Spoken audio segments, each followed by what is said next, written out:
What's up, YouTube peeps? Neon here, and today I'm once again playing Neon's Pokemon Nuzlocke. Today is day 12 of run 2. We were once again playing LeafGreen, and I've done a slight amount of grinding.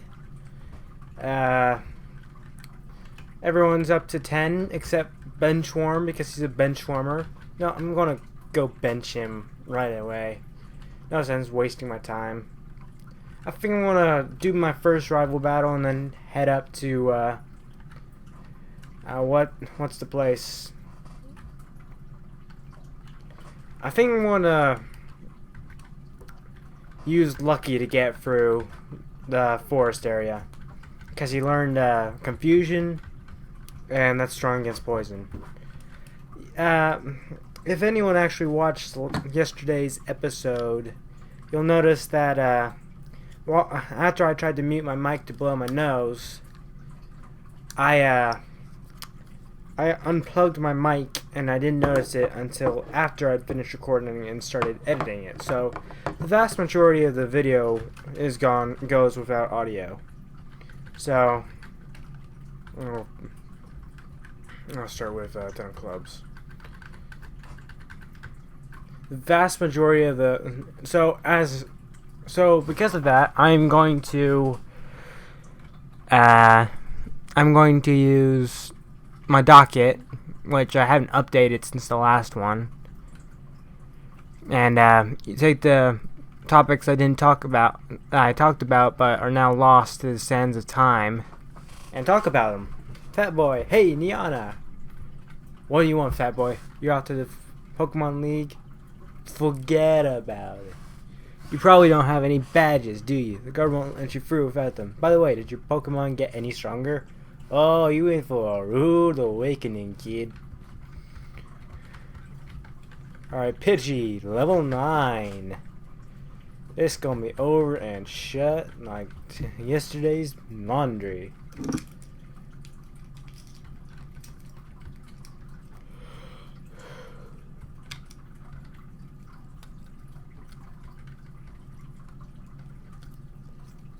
You are dead. I'm alive. Level up. Level 11. Fat Boy is using the Squirtle. So I'll switch into Flappy Bird. Make him rage, Flappy Bird. Make him rage.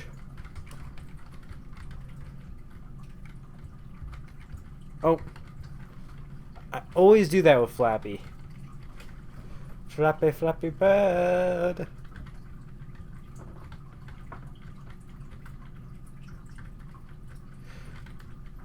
You raging yet?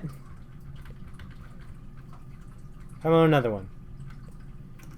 I am about to make you rage, fool. You have not felt rage until you have felt the rage of the Flappy Bird. Take that, Fat Boy. Oh, look, I had nothing to do with it.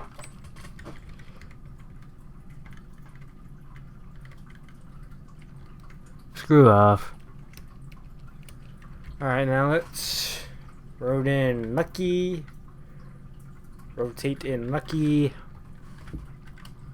No, actually, I'll use Punch Out,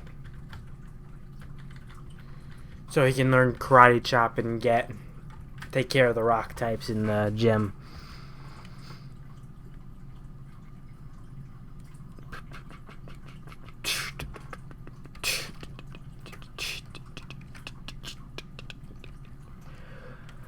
Hey, soul sister.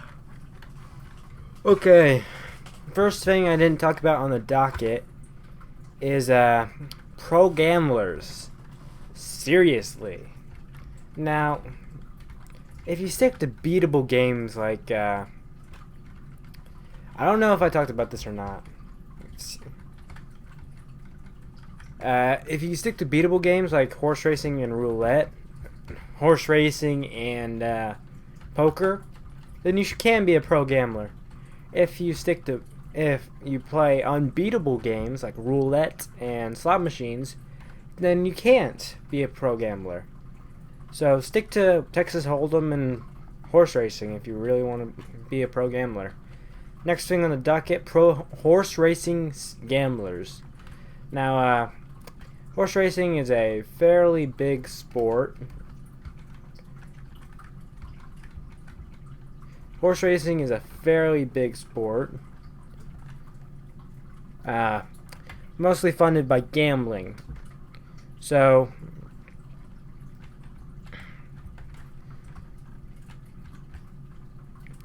it's an easy way to gamble. It's a lot of fun to go gamble at horse racing.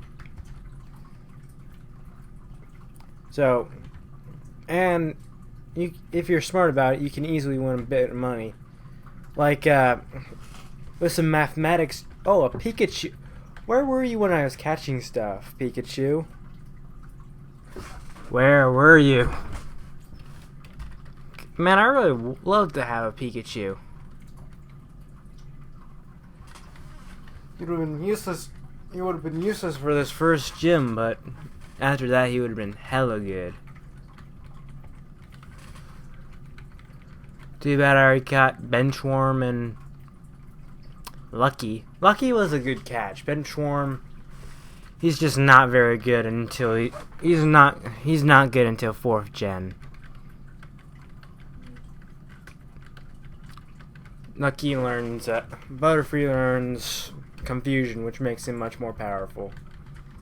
I think around 5th gen, we're on Gen 6, right?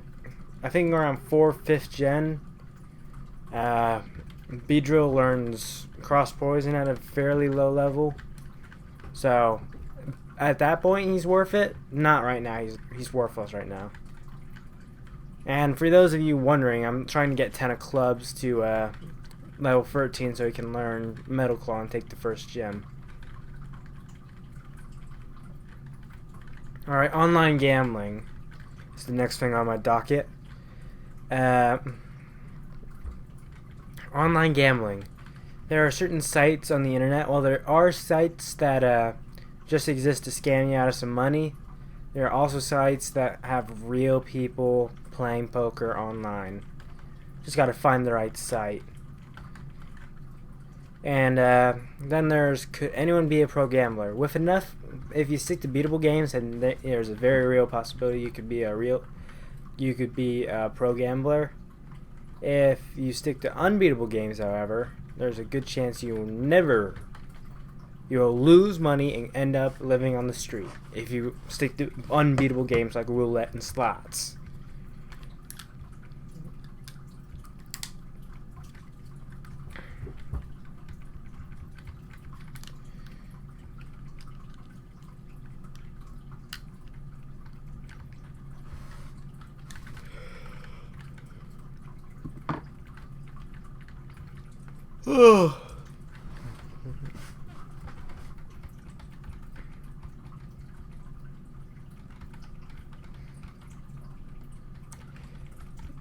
Alright, next thing on the docket is ebook offers. Metal Claw. Okay, now it's switching to Flappy Bird so he can get some levels.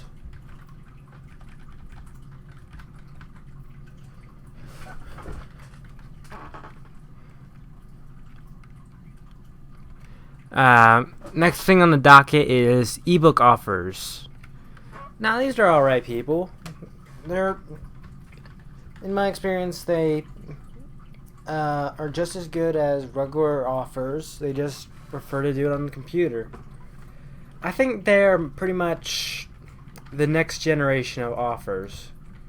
People who don't sit and hunt and peck at a typewriter all day long, or use 20 pencils and pens to write a chapter, and they just sit at their computer for a few hours a day, write a chapter a day. They are the new generation of offers. Nothing wrong with them. Next thing on the docket, pro game modders. Now, I was a little shocked when I got this one across my desk.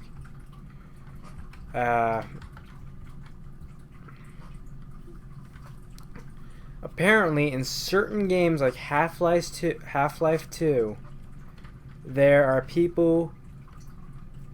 games with the modding API released. Let me put it that way. Like Gary's mod, Half-Life 2, Half-Life 2. Ay, ay, ay. Neon, you're slipping. Half-Life 2, Gary's mod, games like that. People can make a fairly decent, like Minecraft, even Minecraft. Like games like that, you can make a fairly decent living just making mods non-stop. And now, pardon me if I'm wrong, but I believe it's kind of like a foot in the door kind of feel. Like, if you can get some publicity for your mods, then a game company is going to be much more willing to hire a well-known modder than just some kid who took a computer class at college. It's like, alright, next thing on my list kinda ties into that. Overused genres. Zombies. World War II.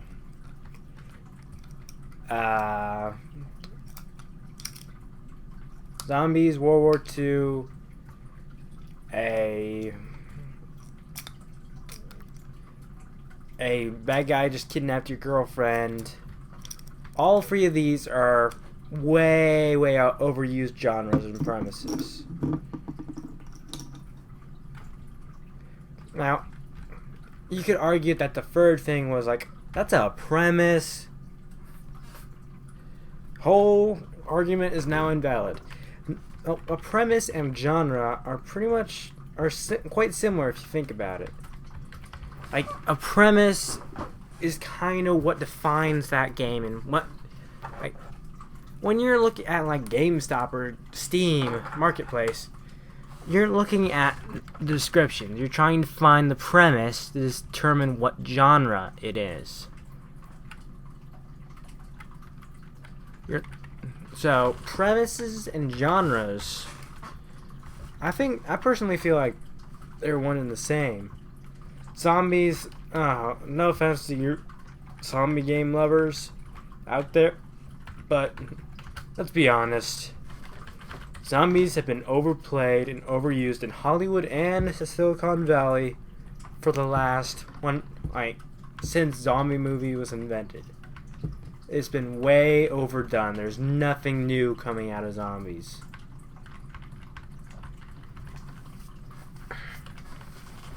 Really, if you wanted to, you can never buy another zombie game again, and you'd still have every type of zombie game there is, because there's nothing new. Everything is the exact same is the exact same copy of some game they made in the 1970s, or some off-brand niche like Project Zomboid. They just combined like Terraria and Minecraft with zombies. They just threw zombies in there. Rust, they just threw zombies in there.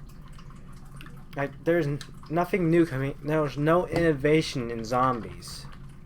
Now, there may be innovation in like the mechanics of zombie games, but there's not really any innovation in the story and the premise and the death and all that important crap that you need to have to make an economically viable game.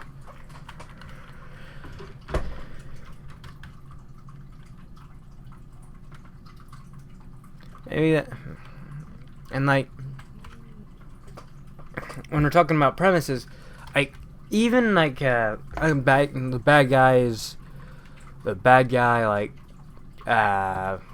Ganondorf just stole your girlfriend. Now you have to go fight through 1,000 people and kill like a dozen bosses just to get like stones or some crap to like seal the evil back and get your girlfriend. Like, Nintendo Get a new writer in, please. I am begging you. The story has been overdone. Alex, how many people here know about Alex Kidd? He was the Sega mascot before Sonic came along. He was the guy who innovated some guy just stole your girlfriend. Yeah. How many people here actually knew who that dude was before I just said that? No one. No one knew what I was talking about. That's exactly my point. That was when that story was created. No, like 1950s. Not the 60s, not the 70s, not the 80s, the 1950s. That was when that story was made. And we're still using it. If you went and paid $60 for a game, and it was a 16-bit game, you'd be like, "What the heck did I just buy? I want my money back." And we're still, and that's exactly what we're doing. Everything else about gaming is innovated. Everything else has gotten better since that. But we're still using this tired and lazy technique of just, "Oh, this guy stole your girlfriend. Let's go kill him." That's been being used since the 1950s. At some point, we've got to get rid of this story. And the reason it's still popular is major developers are using this story. And I know it's been declining on how much the story is used, but it's still a ridiculous amount of games that use this story. And it pisses me off.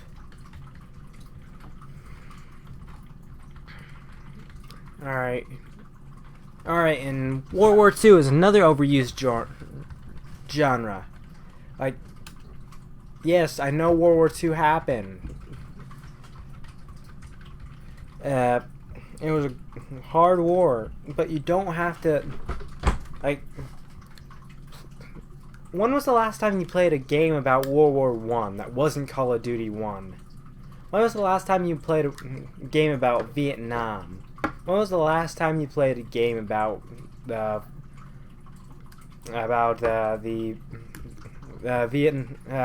Korea? When was the last time you played a game about the Civil War? You haven't played a game about any of these. You've played like a dozen games about this World War II, but you haven't played one about World War I or the Civil War. Now, I'm sure there's probably some indie strategy about the Civil War, but when was the last time a Civil War, an American Revolution War, that wasn't when was the last time a war game outside of World War II got major landslide publicity? Like, when was the last time you can remember that? There's this World War II, there's this World War I video game and no one can stop talking about it. It doesn't happen. Because we're so obsessed with what happened in World War II. It's been played out. We gotta stop.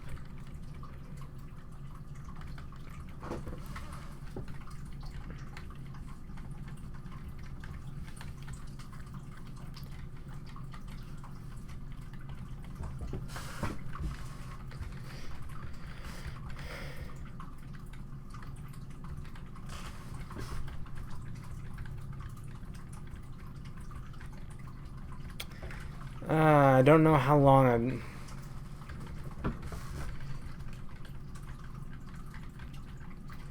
This gym just got sweeped.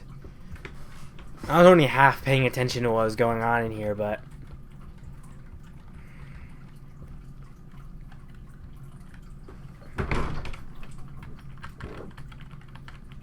I was only kind of half paying attention to what was going on in the stream. I kind of sweeped the gym.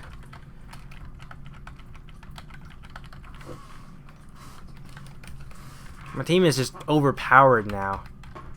I think I'll switch in Core. Give him some levels. Now I'll keep Lucky out for now. I'll keep Punch out for now. Get him some levels. Keep Core so I can catch maybe like a Zubat or something.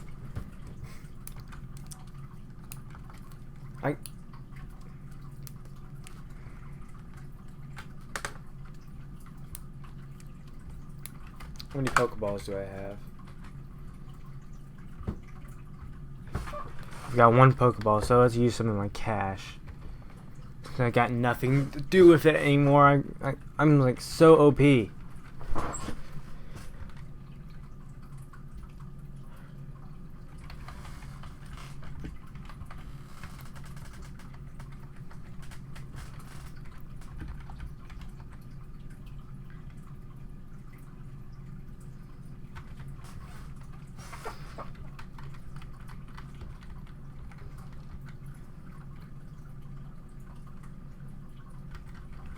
Let me just buy one of all these too.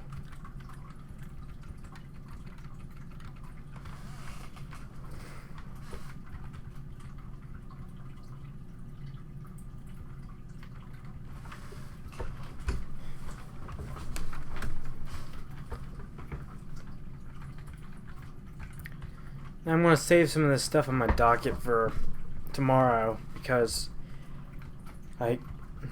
either need to create some trigger discipline when it comes to these dockets, comes to these topics, or find something I can start talking a lot more about one topic. Because I've got these in segments of free for each, free per episode. What I'm supposed to be doing, I just used 7. I've got like another 12 left.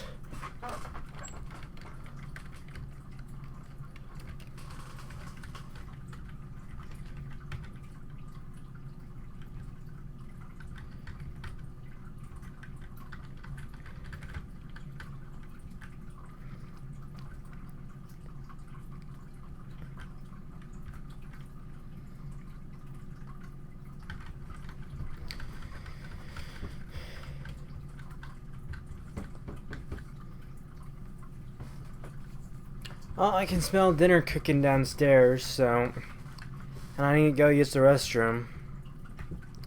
So, I'm going to have to let you guys go. I actually made quite a bit of progress here. But unfortunately, I'm going to have to leave you guys hanging. As always, this is Neon, your friend from the Outcast. Peace out, my brothers.